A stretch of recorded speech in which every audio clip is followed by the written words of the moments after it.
What's good, everybody? It's your boy Purple Lips. You see it, Purple Lips, Purple Lights. Back with another controversial topic. Did the government break our household? We ain't gonna waste no time. We're gonna get right into it. Let's go.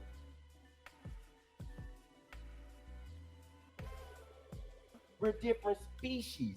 I don't supposed to understand you, and you don't supposed to understand me. But what we need to do is understand that we don't understand. Okay. We don't understand. Come on, Robin. Come on, Robin. What you got? Now that was some nonsense. Some nonsense. Cold blooded shit. Cold shit. What we gotta drop the mic on that? Do y'all believe what he just said? Like, we gotta understand that we don't understand each other. Let me know. The doctor. What broke the mold in the black community and the families, Robin, in the black household? Um, I'm gonna start with the government. Okay. I'm gonna start with the government.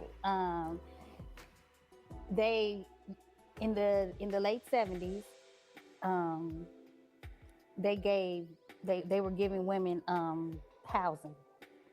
They were giving them the housing in the projects, but and rent was really cheap. But the man could not live in the house. He could not live in that house. It's still like that with Section 8, ain't it? I don't know. I've never had Section 8, so I Me don't either, know but how. I mean, I Yeah, don't know. Section 8. I don't know if the man, Yeah, I agree. but it started back then. So a lot of women got to, the men would have to sneak in and out of the homes, even with their children. Like anybody like go through that? Like anybody ever experienced them have the parents having to um keep their father out the house just so that they could get like government benefits? Like let me know if anybody had any experiences where they had like to get government assistance and so they kept their father out the house. Let me know like and leave a comment with, like a timestamp so I can know what you're talking about. Children. Even with their wives, they had to sneak in and out because they could not, stay there. They found out you stayed there, then you would have to move, and they like the free, the actual, not having to pay. So then that, you know, um, a lot of with the crime, and things like that. When Reagan in the 80s, with that the crime bill with Bill Clinton and the things like that. So politics played a lot into breaking up. I do agree that politics do play a lot into like the mental programming, but like, do y'all feel like what she just was talking about is like kind of victimizing, or do y'all agree? Like, do y'all feel like it just really messed us up and we can't recover, or is it like a mind control program that we accept? Black homes, and I believe that it was by design. Women had to step into the role because even when the men were going to work, not even doing illegal things, but even just going to work, they were, subjected to police and being, unfairly, imprisoned and things like that. So the woman had to step into a masculine role and take on, raising children and it's hard to raise boys. I'm Right. I mean, but like, when we gonna change that cycle though? Like, do anybody else want to like change that cycle or change that family, cycle that everybody got? Like, will the people who experience that let me know like down below if you feel like the urge to break the cycle of us, having a broken homes. Like, are y'all ready for that, or y'all want that? Are y'all ready for that? Do you want to be the one to make that change? Like, let me know if y'all really want to be the ones who gonna be the ones to make that change. a woman. I raised two I very understand. good sons. I So understand. I understand um, education.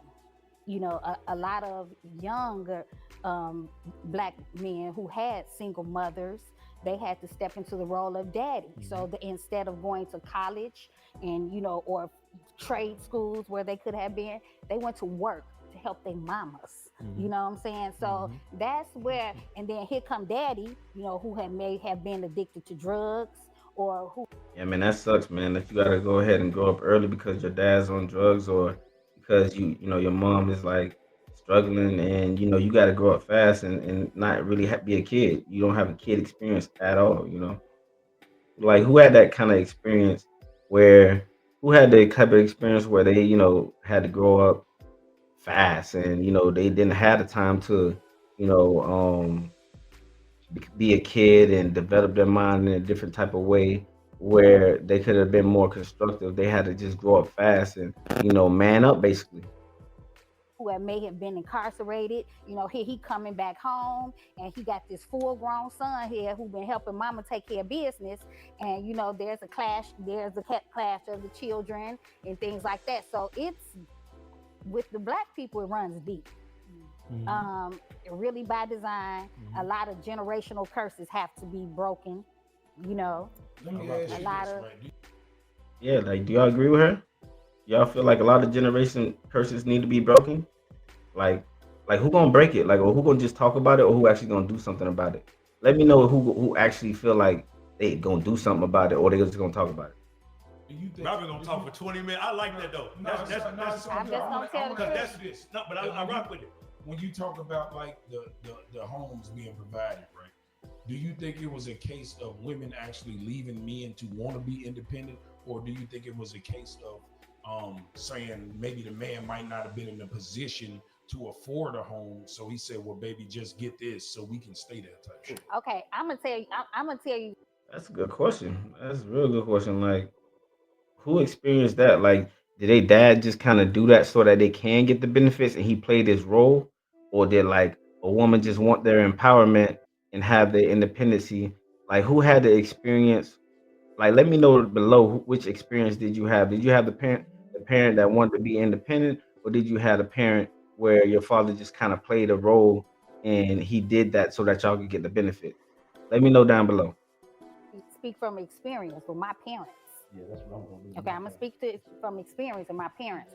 My father drove the bus for CTA. My father worked for CTA, and my mother was she was a CNA for a very long time. We lived, and when I was little, we moved to what's that little building over there? Where it's right off the E-way. I can't.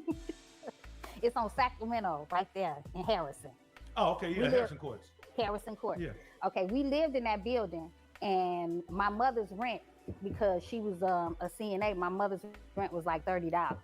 But my daddy worked at CTA. He could not live there, or she would have to, they would put her out because they would only go off of her one income. So if she got a man there, then that would be an issue. That's how my father, one of my mother's neighbors, actually told that my father worked right there at the bus barn on kids. Dang, that's messed up. What would you do if your neighbor told on you, like if your dad was trying to like just play his role or whatnot, and then like your neighbor just snitched on you? What would y'all do if your neighbor did that? They told on him. And so that's when my father moved us to the suburbs. So I grew up with my mama and my daddy, two working class people, and my mother became a nurse, and where my mother started making more money than my father. You know what I'm saying? But there was no divide in our home. You know what I'm saying? Except for who passed out the ass whoopings, and that was my mama. So I grew up watching, and my father became handicapped on the driving the bus. So I grew up with a handicapped father who I had to literally help, do a lot of things, but a strong, mother. But my father still taught me. I knew how to take care of myself. I know how to change a tire. I ain't getting stranded. I know, how to use a map, and things like. So I still had all that from a man, you know what I'm saying, but just not in the physical. You see what I'm saying? Because he was handicapped or whatever. So yeah, that started. That's when it started. Because if my father would have never been able to provide for us a home, my mother would have been in those, projects with us, and my dad somewhere else because he had a job. Yeah, he a real one. I ain't gonna lie, she got a real one. Her father was a real one, man. He sacrificed everything to make sure, and you can see it. You hear about what she speak about him and his stories. You know, I respect that. He handicapped but still kept going. Made sure he kept his priorities and focused on what needs to be hand. I respect that. You know what I'm saying? Yeah. So yeah, that started. You got something to say? Yeah, I told. What was the question? What broke the mold in the black families and the homes to make it like what it is now? Divided. Yeah.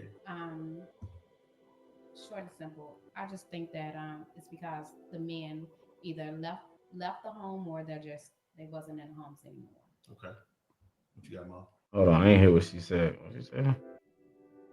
Families and the homes to make it like what it is now. Divided. Yeah. Short and simple. I just think that it's because the men either left the home or they wasn't in the homes anymore. Okay. What you got, Mom? Um, I think that it was a result of women wanting to be independent. I solely believe that. Although I wasn't living back then, so I can't pinpoint and say, well, this is the case, but that the case. But I'm just, I was born in the '80s, and I'm just seeing the evolvement of women, and it just seemed like it's a flex for a woman to say she don't need a man. So I kind of feel like I mean, that's my experience. I grew up in the '90s, and I agree. Well, I grew up in the 2000s, in the '90s, but yeah, I experienced the same thing. The independency, the independent movement. Who else like experienced like who? Let me know if you actually had an experience of like feminine women who actually like being women instead of being like. I'm not saying that independency is not. It actually is. It's not. Independency is not feminine because it's you're supposed to be a partner. If you ask me, but like, let me know if you what you think. like women independency and um wanting equal rights and fighting for all this stuff is what kind of broke the home up because I just But the home was broken up so much earlier than what you're talking well about. I So get it. how I is ain't that the got no case? daddy. Do y'all feel like equal rights was a good thing? Was that like a good thing for us, like for our household? Do y'all feel like equal rights, women working and everything? If you don't know the history, just do the research so that you can know the history. And just if you know the history, then maybe we can act on it differently so we can make change or really recognize what happened to us so that we can, just kind of like recognize a problem so that you can solve the problem. Let me know though, like I know she But that's his experience. Yeah, That that's we what all speaking from we all Right. speaking But from experience. I understand the that. one thing I don't want none of us to do is devalue a person's experience. No, we not. You can't. And his answer is his answer because that's pretty much what how you feel. Because when I start talking, y'all probably look at me like, nigga, ain't no way. No, I'm just I feel like that. Although I didn't experience my mom with the independent, strong woman shit. You know what I'm saying? She left my dad because the nigga was just on drugs. He was just fucking up. You feel me? So it wasn't her fault that our family broke up. You feel me? She did what she could. I watched her do the best she could, and I can give her flowers for that. Yeah. You know what I'm saying? So man, that sucks, man. The women that be the sweetest women that be going through experiences like that, and then to be like the good men that go through the worst experiences with the worst women. You know what I mean? Like, who had the good experience with a good woman that messed it up? You know what I'm saying? Who had a good experience with a good man and messed it up? Like, don't y'all wish you would have done something different? it might not be, like you say, it's not always the women and it's not always the men. There's certain circumstances that play a role. And yeah, that's just how I feel. What you got? I really don't have much because I wasn't there when all of this stuff took place. Yeah, I don't know what broke them up. I really don't. So for me, um, I come from a broken home too. Like I had a daddy, but it wasn't always that. My mother and father was together for 27 years and was married for 2. They got divorced, and that's what really changed and shifted my life to fuck me up. I think that was the first episode when we was talking about Kim was. I think it was you that asked the question, like, um, and I did the analogy with the cup with the water. Right. And I was showing you like why certain men can't be a certain way for a woman. and it's because of what was put in you. You know what I mean? So when my mother and father, and I never talked about this one, when my mother and father got divorced, my mom we went and lived with my grandmother. Well, I stayed with my father for a minute, but I had to get the fuck away from him because the nigga used to be beating the shit out of me, and it was because of his own mistakes that he had to make. You cheated on my mama, nigga, and she kept dealing with the shit for a while. And I asked my mom, I said, why did you do that? She was like, well, I wanted to do what was right for y'all, for me and my sisters or whatever. So it's like you stay in the household to try to raise the family. Man, salute to her for having a big heart and putting her kids first. And but that's there's no reason why a man should be putting his hand on his woman or a man like that. I mean, it was a woman or his kids like that. Sorry about that. But yeah, man, that's unfortunate. Shout out to the good moms and dads out there. Family the right way, but then it's like you taking all this abuse, you taking the cheating on, you taking it, and then the lady that this nigga cheated with, bro. I mean, he kind of ramming it a little bit, so I'm gonna kind of stop that video right there. But ultimately, my question is, who else like believes that one day there'll be a time where there'll be a revolution? Who else believes there'll be a revolution one day? Like, who else believes that one day we will unlock our minds from the mind control program and fight back? Like, who else feels like we're gonna actually just sit around? If we actually sit around and know information like this, if you don't know that information, I suggest you like do the research. But if you do know the information, like, who else believe that someday somebody gonna step up? That some generation is gonna step up for it. Why would we just sit around and let things happen right in front of our face and just like let them control us in their mind control program when we know they're playing mind controls on us? You know what I mean? I'm just curious because it's like I don't know if anybody else is frustrated or about us not doing something or just like not having as much control over each other and and submitting to what they actually want us to submit to, the mind control Babylon system. You know what I mean? So who else wonder if it's gonna be like a revolution one day? Who else actually believes they gonna actually stand up and try to make change just so that we can unite and have the benefit, like we could benefit from our land. Who actually want to feel like, do y'all actually feel like we benefiting from this land living in America? Like, I just want to know. Comment down below. Let me know what y'all think. If you like that topic, you know, if you like the video, we out.